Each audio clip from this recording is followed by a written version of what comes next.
We went up to Minnesota this summer to visit family, and I was literally going through Disney World withdrawal. So we headed over to the Mall of America, which is in Bloomington, a suburb of Minneapolis, to go see what kind of Disney items we could find. Unfortunately, the voice recordings on these videos didn't turn out too well, so I'm going to do my best to narrate. Before moving to Florida about 4 years ago, we actually lived in Minnesota, and so I have been to the Mall of America many times. And I just wanted to give you a feel here of how airy it is, how open it is. It's just a really beautiful place. I loved walking by this Bubblegum Shrimp Company because I felt like I was at Universal City Walk.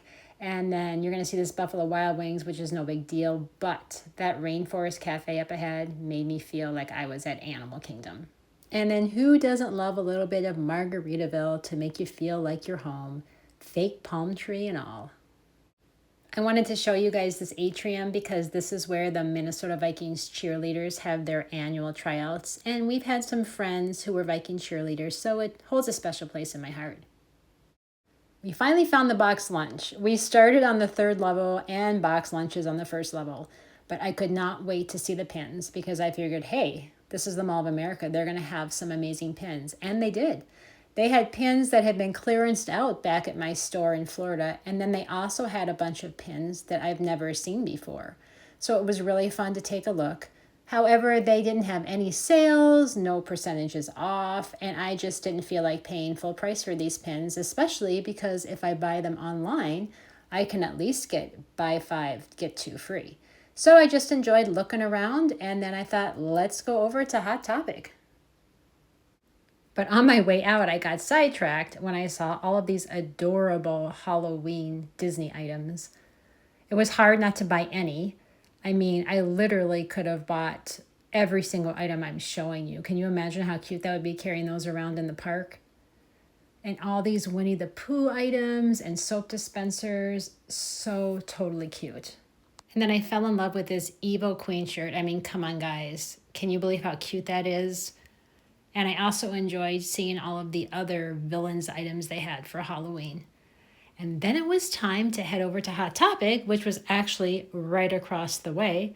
I was so excited to see the pins because, of course, I thought, hey, BoxLunch had a lot. Hot Topic will too. But nope. Hot Topic had, I don't know, maybe 5 or 6 pins, and that was done. So I found a Five Below and thought, okay, for sure there has to be Disney stuff in here. So I headed on in and found the t-shirts, and oh my gosh, they had one Phineas and Ferb shirt in the store, $5.55. Let me just tell you, I love Phineas and Ferb. So I definitely got that one. And then I found a bunch of other cute shirts. I've seen this one in the Florida Five Below. Still really think it's cute, nice colors. This one's also adorable, but the material is a little bit too see-through for me. Hadn't seen this one before. I just think she's so pretty in this t-shirt. Of course, Stitch. I mean, it wouldn't be a Disney shopping experience without finding him. And then they also had one Snow White shirt, and I absolutely had to get her. And then this cute Sleeping Beauty shirt. Never seen that one before either. And then I felt like I was home again, walking around Disney Springs as I saw all of this Lego stuff that they have displayed right outside of Nickelodeon Universe, which is the big theme park they have in the center of the Mall of America. So before we do any more Disney shopping, I just thought I'd give you a little tour of Nickelodeon Universe because it is such a unique and special place inside the mall. That is their log chute ride, which you are in water. And so, hey, that could be like the old Splash Mountain or what people call Tiana's Bayou nowadays. And they have live trees growing in here.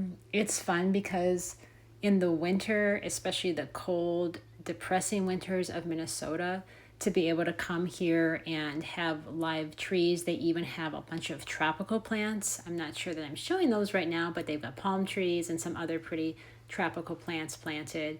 And then it's just a fun, happy place to be. Lindsay and Elizabeth always loved this swing ride here. And then as you can see, there's tracks all over the place. And so the one on the right is for the Fairly Odd Parents ride. And you're in individual like 4-person Carts kind of makes me think of like the carts that they have for Guardians of the Galaxy. Of course, it's nothing near like that. And then here's the track for the Pepsi Orange Streak, which is their roller coaster. I mean, it's not scary, it's not super fast, but it's fun because it does take you throughout the entire indoor area of Nickelodeon Universe. And then it was time to get back to shopping. So into Nordstrom Rack we went, and the only Disney items I found there were these bobble bar earrings. Now I love bobble bar earrings. I actually own quite a few pairs. I'd never seen these gold ones before, but I didn't find anything there that I needed to take home with me. The prices were higher than the normal $12 to $15 that I like to spend when I go to TJ Maxx or Marshall's. I was really surprised that I did not find very many Disney items at the Mall of America. They used to have a Disney store at the Mall of America, and that place was fun. However, that left the mall quite a few years ago. And then here's the last thing I wanted to show you guys. This store totally made me think of Bibbidi Bobbidi Boutique at the Magic Kingdom. But I couldn't believe that there was not one girl getting a makeover. So that was really sad. Thanks for joining us.